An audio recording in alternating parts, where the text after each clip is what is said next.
If historical figures actually did roll in their graves, which grave would generate the most power if hooked up to a generator? If Sir Isaac Newton knew that we were suggesting that a body at rest could spontaneously generate motion without being acted on by an external force, he'd start spinning in his grave. Which would make him spin faster as we generate free energy. It's perfect. Beware feedback loops. The added energy density could create a black hole. Make sure whatever is causing them to spin isn't related them spinning. It's fine, that's post-Newton physics. But Newtons are made by Nabisco, not post.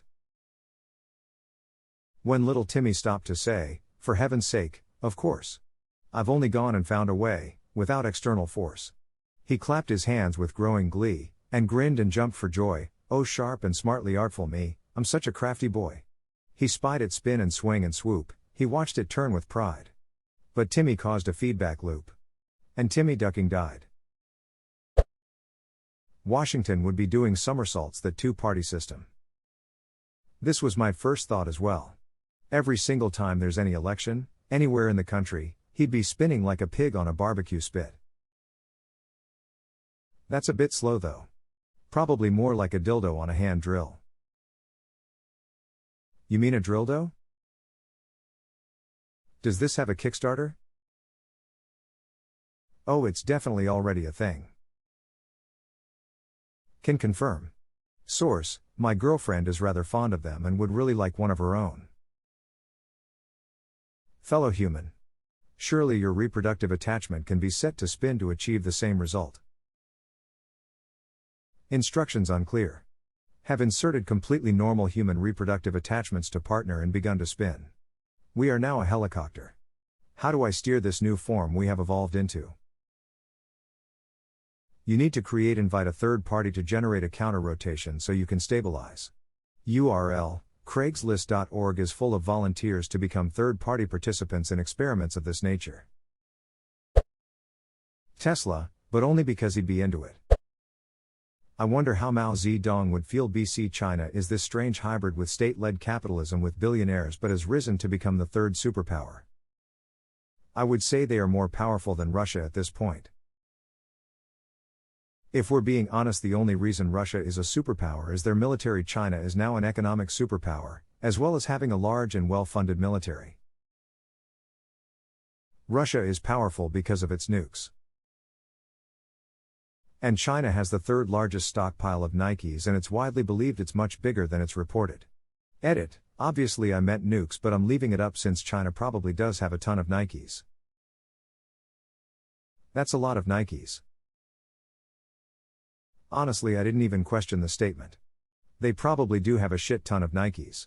Edit, holy shit. In 2016 China was Nike's third largest market. Source here, so in 2016 they may have, in fact, been in possession of the third largest amount of both Nikes and nukes. Op is so smart. Honestly, I didn't even question the statement. They probably do have a shit ton of Nikes. The swoosh is upside down though, also spelling varies from Nika to Nike. 1. Put grave generator on Karl Marx's grave. 2. Acquire energy from his spinning. 3. Use energy to power business, factories, shopping malls, etc. 4. Due to being literally used to power capitalism, Karl will spin faster. 5. When he spins faster, he produces more energy, helping capitalism even more, creating a positive feedback loop. 6. Achieve an exponentially growing infinite energy source. Exponential energy generation is how you make a bomb. Edit, who would have guessed a comment about a bomb would have blown up? Congratulations, you're now on the watch list over at RNSA. You obviously don't work at the NSA. If you did, you'd know I'm already on that list. Achievement unlocked. First that comes to mind is Andrew Jackson's face being printed on money when he presides over the war against banks. Edit, finally something to eclipse my Iceland comment. Thanks Reddit. Good one. Especially since it's a Federal Reserve note and the Federal Reserve replaced the Bank of the United States that he killed. And that the US dollar currently has no gold backing, and is valuable solely because people recognize the dollar as having value. I mean, gold backing only had value because people recognize gold as having value. Kurt Cobain's. The number of Hot Topic t-shirts and Tumblr quotes attributed to him that he didn't even actually say are probably making it hard for him to rest in peace. Similarly, Che Guevara. Communist, yet millions of shirts with his face are sold. In the name of capitalism. If anyone is interested in a nuanced examination of Che Guevara as a man, this Rask historian's discussion is really excellent. The fact that he was a handsome man who won a revolutionary war and left to fight in other revolutions makes him a figure which is easily romanticized, which then provokes strong reactions from anti-communists as a result. A good discussion of the guy on Reddit is hard to come by, and this discussion links to a lot of other sources which are pretty interesting. Walt Disney would throw an eternal dance party if he learned how much power his company has. I came here to see this answer, but for the complete opposite reason. Walt was about innovation and putting on the most incredible show he could, damn the cost. Roy kept Walt in check and made sure they could pay for the things he wanted to do. Today's Disney is all Roy and no Walt, and it's a damn shame. Walt needed Roy, no doubt. But there is no Disney without Walt, and Roy knew that. That's why after Walt's death, Roy insisted the resort be named Walt Disney World, instead of just Disney World, a la Disneyland.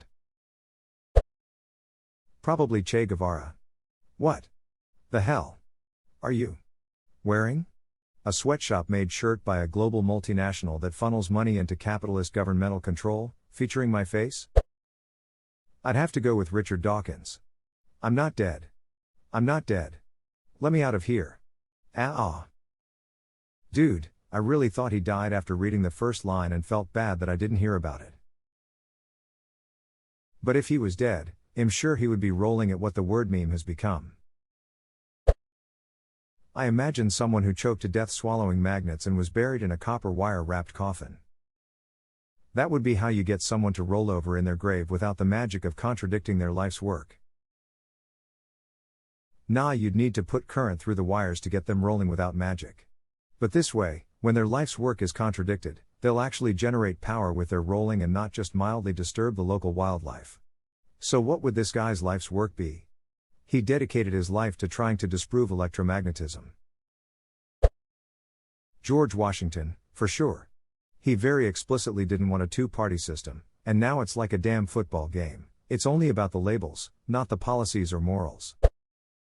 The most common names on this thread seem to be Marx, Che, Hitler. Each of them misquoted and/or idolized by their worst enemies. There is some honor in that. But what about the bloke who fell prey to teenage edgelords, Nietzsche? Edit, thanks for all the karma, guys and gaiesses. This comment is worth more than all my posts together. Ataturk. Considering every time Urdu does some controversial shit, the top comment is always about generating power from Ataturk. I am a bit surprised this isn't the top comment here. Because only 1% of Reddit knows who Ataturk is and perhaps 0.002% of people not from Turkey. It's like mentioning Skanderbeg, Vittorio Emanuele II or son, yet senator national founders are usually only recognized by the people of those countries. I don't know the three others, but I feel like Ataturk is far more famous than most other national founders. Maybe that's just me. George Orwell. If he knew about the amount of surveillance and data collection in our society, he'd be throwing wheels of cheese at us and screaming, "I warned you." Erwin Schrödinger would both roll in his grave and lay still at the same time, until observed. His famous cat, was an example of how stupid the concept of superpositions is. Now everyone attributes the discovery of that part of quantum physics to him. Either that or he's rolling in his grave because of this comment. It was less of him saying that superposition is dumb and more of him saying that it can't be applied to macro objects. Show him What the Bleep Do We Know Anyways, or any of the other movies in that series that try to take pseudoscience, wrap it up in quantum mechanics and call it an intellectual burrito. Mind was blown when I first saw those movies as a kid, only to realize I'd been fed a bunch of bullshit a couple years later. Martin Luther. He was so against the ritualistic legalism of the Catholic Church. Now the Lutheran Church is almost as full of rituals as the Catholic Church. I'm Lutheran. Also full of a bunch of legalese schisms over petty shit that doesn't matter. The Missouri Synod-Wisconsin Synod split was hilariously petty. For some reason the Wells is determined to stay isolationist. My racist grandpa, we rented his old house out to a black family. debating whether to install a tachometer on his headstone.